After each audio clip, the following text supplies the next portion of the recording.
హైదరాబాద్లోని మాదాపూర్లో అమృత సంకల్ప వెల్నెస్ సెంటర్ను బీఆర్ఎస్ వర్కింగ్ ప్రెసిడెంట్ కేటీఆర్ ప్రారంభించారు. శారీరక ఆరోగ్యంతో పాటు మానసిక ఆరోగ్యం కూడా చాలా ముఖ్యమని అన్నారు.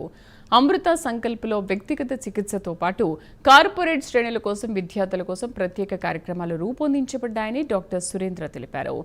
మంచి ప్రమాణాలతో అందరికీ అందుబాటులో ఉండేలా చికిత్సా విధానాలు ఉంటాయని అమృత సంకల్ప వెల్నెస్ సెంటర్ సీఈఓ శిరీష చెప్పారు. ప్రభుత్వం కూడా నన్ను అడిగితే తప్పకుండా నాకు బాగా గుర్తున్న సందర్భం ఒకటి. నేను సిరిసిల్ల ఎమ్మెల్యేని, సిరిసిల్ల శాసనసభ్యుడిగా నేను మొట్టమొదటిసారి 2009లో అక్కడ గెలిచినప్పుడు మరి అక్కడ గోడల మీద రాతలు ఉండేది. నేతన్న మరణించవద్దు, చనిపోవద్దు, తనువు చాలించవద్దు, మీ ఆత్మహత్య దేనికి పరిష్కారం కాదు, అవసరమైతే ఫలానా నెంబర్ని సంప్రదించండి, హాస్పిటల్లో ఒక సైకలాజికల్ సైకాలజిస్ట్ ఉన్నారు, కౌన్సిలింగ్ సెంటర్ ఉంది, మీరు రండి మాట్లాడండి అని.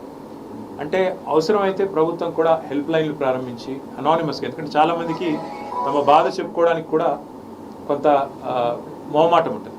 అందుకే అవసరమైతే అనానిమైజ్ చేసి, అవసరమైతే అక్కడ అవతల వ్యక్తి ఎవరు అని పరిచయం చేసుకోవాల్సిన అవసరం లేకుండా మాట్లాడుతున్న వాళ్ళు కొంత హెల్ప్ లైన్లు స్టార్ట్ చేయడం, అట్లాగే ఇంకా కొంత వెల్నెస్ సెంటర్లు కూడా, మెంటల్ వెల్నెస్ సెంటర్లు కూడా స్టార్ట్ చేయడం, కౌన్సిలింగ్ స్టార్ట్ చేయడం, అట్లాగే పిల్లలు కూడా ముఖ్యంగా ఈ మధ్యన ప్రభావితం అవుతున్నారు, తీవ్రమైన నిర్ణయాలు తీసుకుంటున్నారు. కాబట్టి పిల్లలకు సంబంధించి పేరెంట్స్ కూడా కొంత జాగ్రత్త పడడం, ఇవన్నీ విషయాల్లో మనం ఎంత అలర్ట్గా ఉంటే అంత మంచిది. ఎందుకంటే ఒక్కసారి తీవ్రమైన నిర్ణయం పిల్లలు కానీ పెద్దలు కానీ తీసుకున్న తర్వాత వెనక్కి పోయేదానికి ఆస్కారం ఉండదు.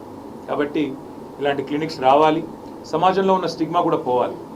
మెంటల్ వెల్నెస్ అంటే అదేదో చాలా చెప్పుకోకూడని ఒక అవమానకరమైన విషయంలాగా ఉన్న పరిస్థితి అయితే ఉందో అది పోవాలి, ఖచ్చితంగా పోవాలి. ఎందుకంటే మనిషి ప్రాణం కంటే విలువైంది ఏమీ లేదు. మరి ఆ ప్రాణం తీసుకునే స్థాయికి మానసికంగా సమస్యలు వచ్చినప్పుడు డెఫినెట్గా దాన్ని మనం ముందే నివారించగలిగే అవకాశం ఉండి నివారించకపోతే అది మంచిది కాదు. కాబట్టి ప్రభుత్వం అదేవిధంగా సమాజం కూడా మరి దీన్ని మరింత అర్థవంతంగా అర్థం చేసుకుని అన్ని రకాల ట్రీట్మెంట్స్ కూడా అందుబాటులో ఉన్నాయి. ఇవాళ వర్చువల్ ట్రీట్మెంట్స్ ఉన్నాయి, ఫిజికల్గా రావచ్చు, రకరకాలుగా రావచ్చు. So I congratulate doctor Surendra, Sirisha గారు, విజయలక్ష్మి గారు and the entire team of Amrita Sankalp wellness.